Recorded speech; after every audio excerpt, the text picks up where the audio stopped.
Hello বন্ধুরা, আজ আমি তোমাদের সঙ্গে দই কাতলার একটা রেসিপি শেয়ার করছি। 3 পিস মাছ আমি অল্প হলুদ মাখিয়ে রেখেছি, 2টো পেঁয়াজ, টক দই, 4 চামচ, শুকনো লঙ্কা, এলাচ, দারচিনি, লবঙ্গ, মগজ, কিশমিশ, কাজু, 1 চামচ পোস্ত, 1/2 চামচ মৌরি, কাশ্মীরি লাল লঙ্কা, আদা, রসুন অল্প। এবারে পুরো রেসিপিটা দেখো। আমি আদা রসুনটা প্রথমে বেটে নিচ্ছি, আর এখানে মগজ, কাজু, কিশমিশ যেগুলো দেখেছিলাম, মৌরি, ওটাও মিক্সিতে পিষে নিচ্ছি। মাছটাকে অল্প নুন মাখালাম। তোমরা হলুদটা নাও দিতে পারো, আমি সামান্য ওই মাছেই যা দিয়েছি। তেলটা গরম করলাম, এবারে তেলে আমি মাছটাকে ভেজে নেব। মাছটাকে কিন্তু আমি কড়া ভাজবো না, হালকাই ভাজবো। রেসিপিটা ভালো লাগলে কমেন্ট করো, লাইক করো, চ্যানেলটাকে লাইকটা অবশ্যই করো বন্ধুরা। দেখো, 1 পিঠ হালকা ভাজা হয়েছে, আরেক পিঠ আমি হালকা ভেজে এটাকে তুলে নিলাম। এবার আমি যে পেঁয়াজ দুটো দেখেছিলাম ওটা বেটে নিয়েছি। কাজু, কিশমিশ, মগজ ওগুলো বাটা হয়ে গেছে, আদা রসুন বাটা হয়ে গেছে। দইটাকে ভালোভাবে ফাটিয়ে দিয়েছে। তেজপাতাটা আমি তোমাদের দেখাইনি, ওটা দেখিয়ে দিলাম। 2 পিস, 2টো তেজপাতা, আর স্বাদ মতো নুন। এবারে আমি তেলে একটু তেল দিলাম, ফোড়নের সব দিয়ে দিলাম, শুকনো লঙ্কা, এলাচ, দারচিনি, লবঙ্গ। যখন ফোড়নের একটা সুন্দর গন্ধ বেরোবে, তখন আমি এতে পেঁয়াজ বাটাটা দিয়ে দেবো। দেখো, পেঁয়াজ বাটাটা আমি দিয়ে দিলাম। এটা একটু ভাজা ভাজা হলেই আমি আদা রসুন বাটাটাও দিয়ে দিলাম এতে।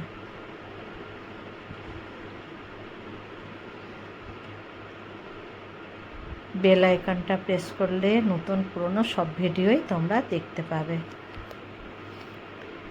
যখন এইটা মশলাটা সুন্দর কষানো হয়ে গেছে, দেখো তেল ছেড়েছে, এখন আমি কাজু কিশমিশ যেটা বেটে রেখেছিলাম সে বাটাটা দিয়ে দিলাম। বাটিটা ধুয়ে অল্প জলও এতে আমি দিয়ে দিচ্ছি। কষানোটা যত সুন্দর হবে, তত এই দই কাতলার রেসিপিটা স্বাদ ততই ভালো হবে। আস্তে আস্তে দেখো তেলটা উঠছে, মশলাটা আমার কষানো হচ্ছে। এবারে আমি কাশ্মীরি লাল লঙ্কাটা দিয়ে দিলাম। পুরোটা আমি দিলাম না, অল্পই দিলাম।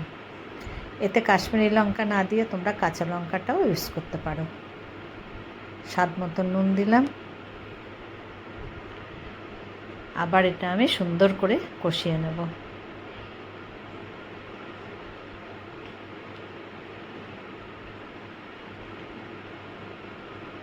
এবার আমি গ্যাসের ফ্লেমটা একদম লো করে দিলাম। তেলটা আমার ছেড়ে গেছে। দইটা এখন আমি দেব। দইটা যদি হাই ফ্লেমে দেওয়া হয় না, তাহলে দইটা ফেটে যাওয়ার ভয় থাকে। ওই জন্য গ্যাসের ফ্লেমটা আমি লো করে নিয়েছি। বাটি ধোয়া জলটাও দিয়ে দিচ্ছি। দিয়ে এটা আবার আমি কিছুক্ষণ কষিয়ে নেব, যতক্ষণ না তেল ছাড়বে।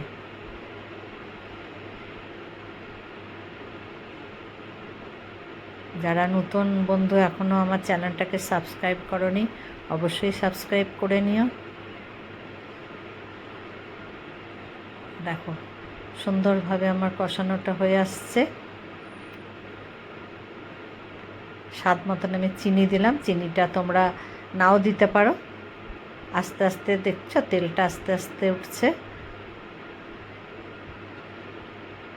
এটা আমার কষানো হয়ে এসছে। এবার আমি এতে অল্প উষ্ণ গরম জল দিচ্ছি। বেশি জল দেব না, দই কাতলা তো একটু মাখামাখাই হবে।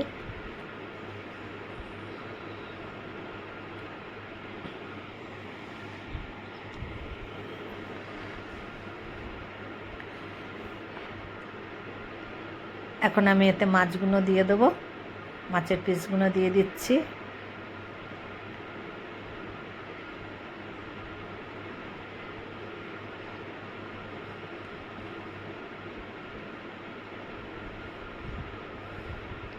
অবশ্যই তোমরা একবার ঘরে বানিয়ে খেও। আশা করি তোমাদেরও এই রেসিপিটা খুবই ভালো লাগবে।